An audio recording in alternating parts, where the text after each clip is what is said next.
Well, Elon Musk suffered a humiliating demotion tonight by Donald Trump.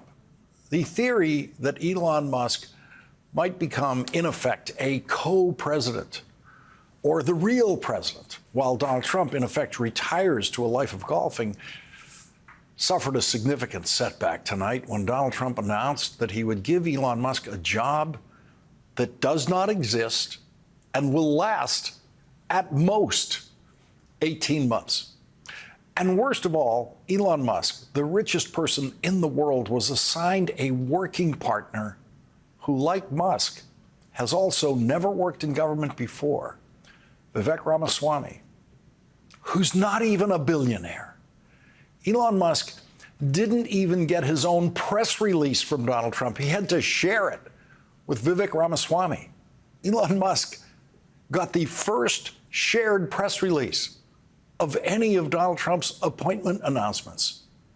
Even the Fox host, who isn't even the richest person at Fox, got his own press release from Donald Trump when Donald Trump announced that he would nominate Pete Hegseth as Secretary of Defense. That's right, a Fox weekend morning host for Secretary of Defense.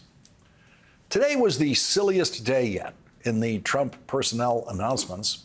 We will get to more of them in a moment, but first, votes are still being counted in America tonight. The Pennsylvania Senate race remains too close to call. When that election is decided, the Republicans will have 53 senators if the Republicans win in Pennsylvania, to the Democrats' 47. If Democrat Bob Casey wins in Pennsylvania, the Republicans will have 52 senators to the Democrats' 48. Late last night, Arizona Democrat Ruben Gallego defeated Republican Senate candidate Kari Lake. It now seems the Republicans are likely to control the House of Representatives. As of this hour, Republicans have 216 seats in the House, and Democrats have 207 seats in the House, according to NBC News, with 12 seats remaining to be decided. In the presidential election, the final national polls indicating that the race was a tie within a 3-point margin of error are proving correct. Donald Trump currently has a 2% lead over Kamala Harris at 50-48. Anyone who understands what polling data actually means knows that that result in the election is within the 3-point margin of error of all of the credible national polls in the final days of the campaign. This afternoon, Vice President Harris returned to the White House for the first time since the election. Before her scheduled lunch with President Biden, Vice President Harris was greeted by White House staff.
If all goes well for the personnel in the Trump administration, unlike the last Trump administration, if all goes well, Elon Musk will be the first one kicked out, because Donald Trump already kicked him out in the press release announcing his appointment to do a non-existent job.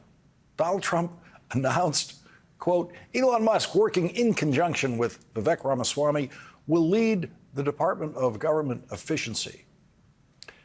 If you lead a department in the American government, you are a cabinet secretary. The Department of Defense is led by the Secretary of Defense. The Department of the Treasury is led by the Secretary of the Treasury, and so on.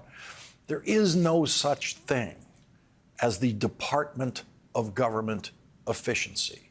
Creating such a thing would require an act of Congress and a budget for such a department. The press release reveals that the Department of Government Efficiency, which does not have an office or a desk or an office chair anywhere in the government, will probably be housed in the Executive Office building beside the White House, because the Trump press release says that the Department of Government Efficiency, quote, will partner with the White House and Office of Management and Budget to drive large-scale structural reform. So that sounds like Elon Musk will be allowed to send his budget ideas to the yet unnamed director of the Office of Management and Budget, which actually is a real job in the White House. Maybe Elon Musk will get an office at OMB, or maybe he'll want one of those very big offices that are available in the Executive Office building beside the White House. He could get one of those. But it seems very unlikely he will get an office in the West Wing of the White House, where the action really is, and be able to just walk down the hall to see the president whenever he wants to. The big offices in the West Wing of the White House go to the White House Chief of Staff and the Vice President. The White House Chief of Staff, Susie Wiles, will no doubt use much of her bureaucratic infighting skill to keep Elon Musk as far away from real power as possible.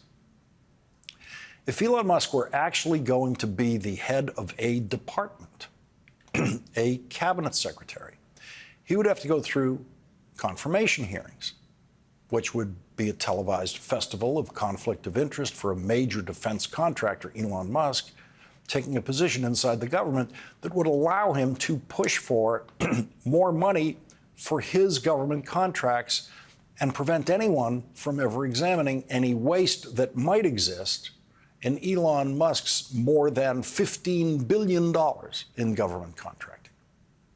The funniest part of the Trump press release announcing Elon Musk's appointment to a position that does not exist, in which he is being forced by Donald Trump to work with someone else who knows nothing about the subject that he's been assigned, Vivek Ramaswamy, is that they are both going to be the first people kicked out of the Trump government. The Trump press release says their work will conclude no later than July 4th, 2026.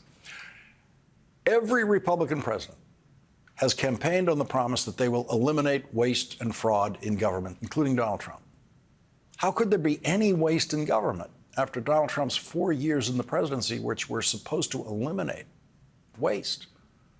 How could there be any waste in government after Republican hero Ronald Reagan was supposed to spend 8 years getting rid of all the waste?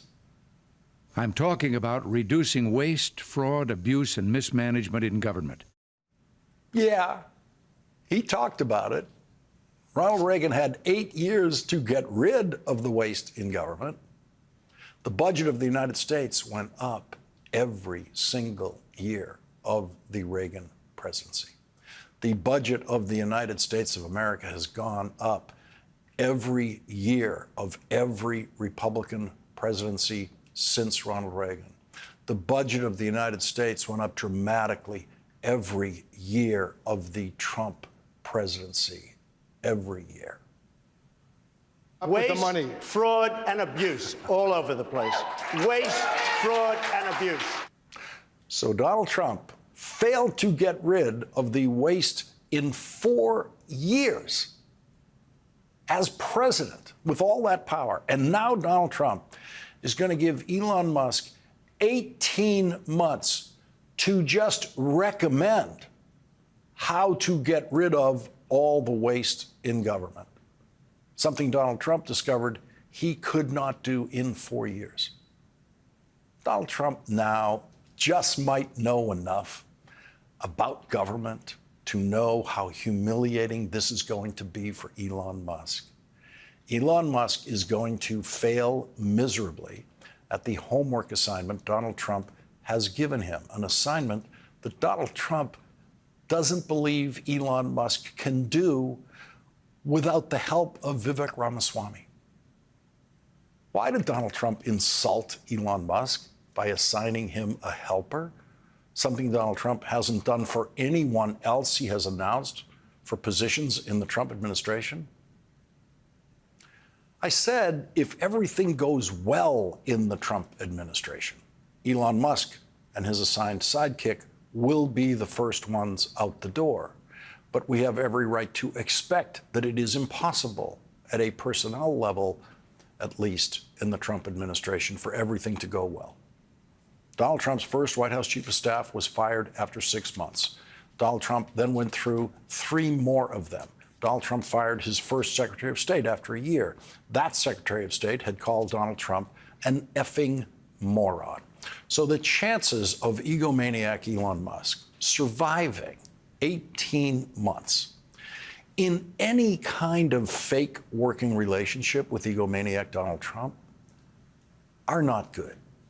Vivek Ramaswamy will no doubt be hoping for Elon Musk to quit so that he can move up to the top job in the department that does not exist. The rest of Donald Trump's announced appointments to his administration range from okay to not as bad as it could be to terrible and silly.